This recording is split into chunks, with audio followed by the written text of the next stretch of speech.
back, friends. If you're new around here, I'm Big Gator, and if you came looking for the sharpest tennis bets, you're right where you belong. Right now, we're covering ATP Basel, Vienna, the finals. So get yourself involved, please, in the comments. Let me see what you're playing, and keep your eyes peeled for the pinned comment if you would like to follow along with what I'm playing as well. Up to you. Okay. If you do like the breakdown of these matches, please give this video a like. It goes a super long way. I appreciate those that do. If you would like to support the channel and also get the picks as fast as possible, you can subscribe. And yeah, if you want to support even further, there's a link in the pinned comment. If you'd like to donate to me, up to you. And also a link to the free Discord. Yes, I said free. Free Discord. So get yourself involved in that. We talk more than just tennis. We got NBA picks, NFL picks. Get yourself involved. With that being said, though, what are we looking like for today? Told you it was going to be weird. The quarterfinals were weird, bro. I told you, bro. Something is up in the water. In Switzerland, and, well, nothing's up in their water. You know they got good water. But Vienna, I don't know what's going on in Austria. Something's up over there, too, though. People were dropping like flies. Probably getting ready for the Paris Masters, to be honest with you. But Fokina went against Ugo. Ugo retired in the second set after losing in the tiebreak. Fonseca beat Munar, though, in straights. That was surprising. So happy to see that. Makes my mind up very easy for what we'll be getting for that. And then in Vienna, what do we I didn't take anything, so I just wanted to see what's going on. Musetti lost in straights as Zverev. Whew.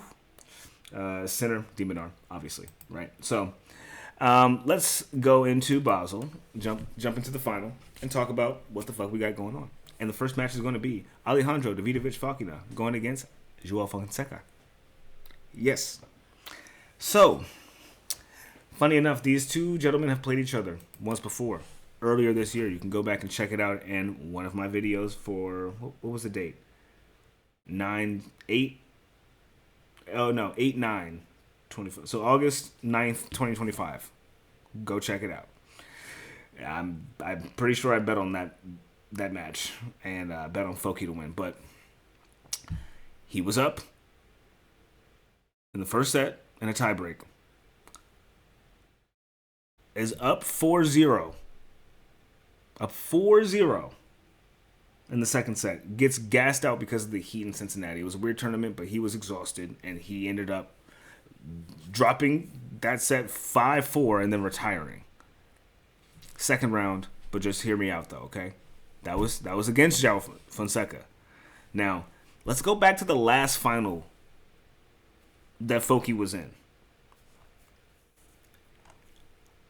I'll remind you, I was there. It was in Washington, D.C., where he won the first set, skipped around and fucked around and lost the second set. Then was up. Let me make sure I get my numbers right here. Okay?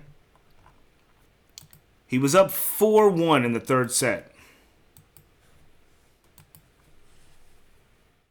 Lost in a tiebreak.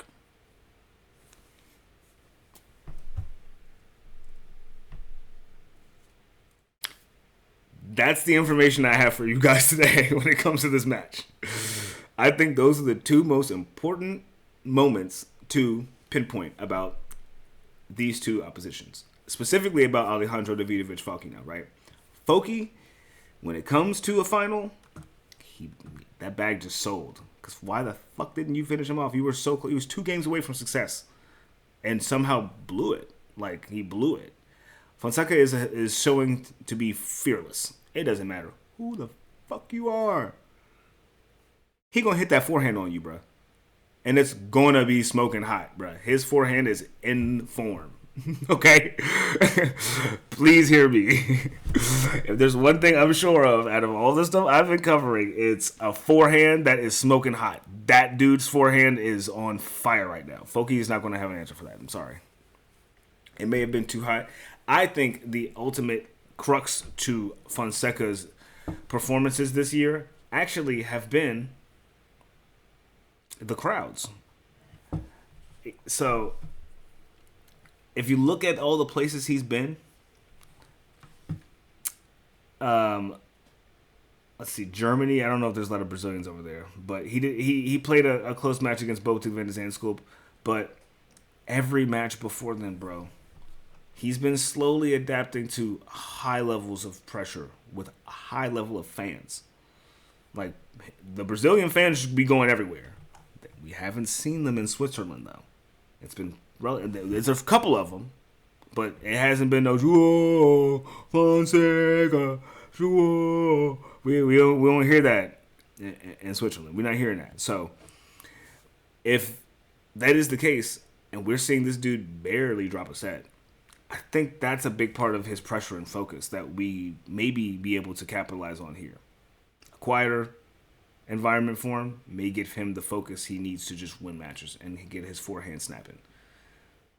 Hearing his name getting chanted like he's at a basketball or soccer event or football,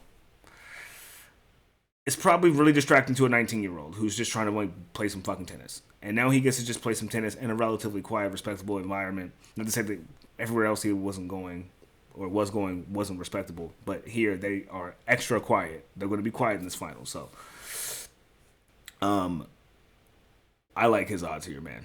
I like Fonseca, bro.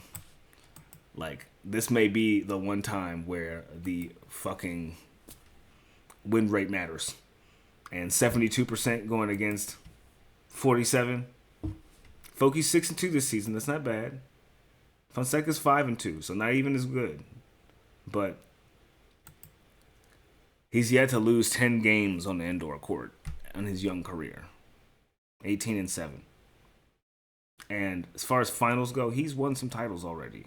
Not no ATP level titles. This will be a crazy one to win as his first at 500.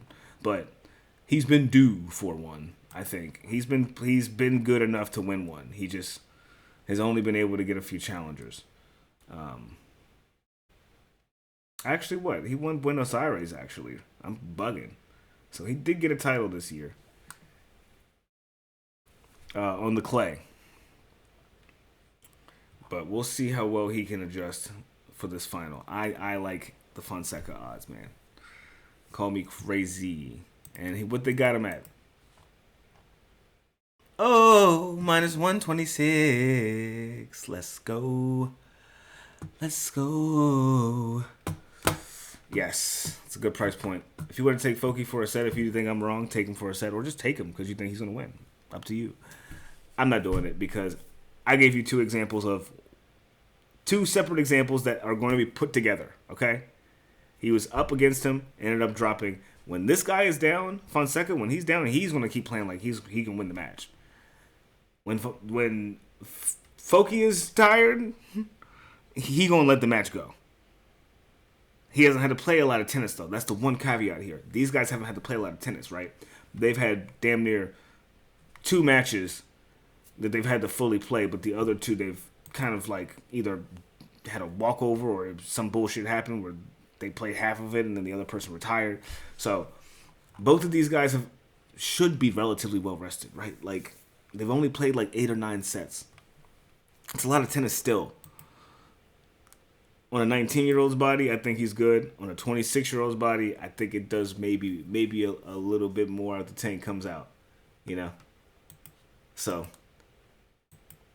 the only thing is that keeps me just coming back to like Foki is Demonar did have a very true statement. People hate playing against this guy. They love him as a person, but they hate playing against him because he's just so scrappy. He's so good.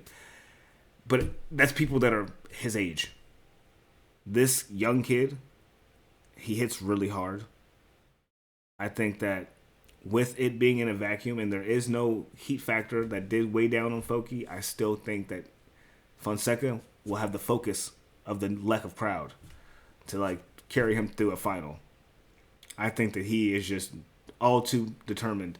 But Foki seems all too determined as well, bro. I can't bank on his tank in a final after seeing what I saw with my own eyes. I just can't do it. If I'm wrong, I'm wrong. But hey, it's a final. They're going to be playing their asses off. If there's one place to leave it all out on he's not going to retire this in this match. But believe that. Foki not going to be retiring this one. He's going to be fighting. I think Fonseca does it, though. Man. And with that being said, we're going to move on to our other final, which is going to be taking place in Austria. And that's going to be Jannik Sinner going against Alexander Zverev. And a magical 8th head-to-head. Where, funny enough, there was a point in time back in the day. I want to say it was back in the day. Jannik won the first time they played back in 2020, 5 years ago. He also won in the Australian Open, and the most recent time they played each other in the final, and a straight set win. They played each other last year in Cincinnati on the hard courts as well, but the last time they played on an indoor hard court was all the way back in 2020 as well, where Zverev won in straights. But we know what the fuck's going on here. The number 2 and number 3 guy, former number 1, former number 2. Okay. Jannik has yet to drop a set. He dropped one to Talon Griekspoor and retired in Shanghai. He's like, you're fucking me up, bro. Dropped a set to Terrence Ottman and Demonar. But still been ironclad. It's too solid. The Musetti and Zverev match. Musetti was balling. Because Musetti was kicking hard to stay in that match. He was kicking hard. And there were some great volleys, some great shots I saw in that match. So, happy to see them playing well. That matchup is interesting. Even though I don't love them particularly well, like the two of them, they gave me a good match. So, points for them, I guess. I don't know. Yeah, beating Musetti, getting the walkover from Griekspoor, so a little bit more well rested. Arnaldi dropped a set to Fernley. That would have been like, I would have been like, oh, maybe Jannik has a chance at dropping a set if he had dropped a set to Altmaier or Caboli, but he didn't. Like, not whatsoever. So, let's see what the straight set win for Jannik would be. It's a final. When was the last time he took a set off of him? Australian Open. No. Cincinnati.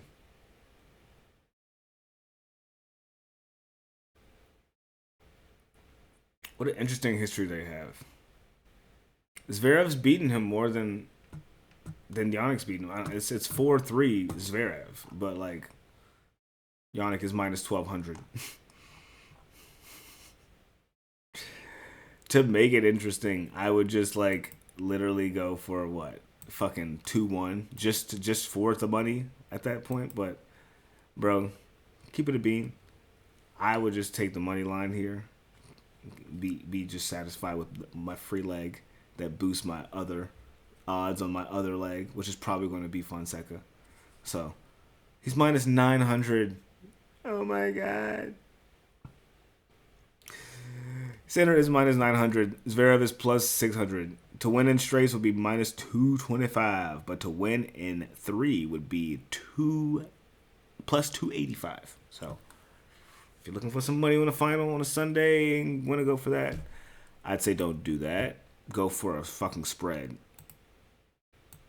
But Jannik's been hoeing me on some spreads recently, so if you want to get him for the 5.5, I think it's a little bit dangerous, though. 5.5, I think he can do it, but I think it's a little dangerous. Let's see.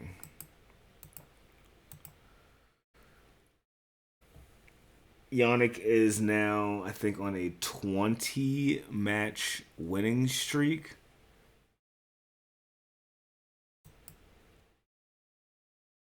On an indoor hard court, dating back to 2023.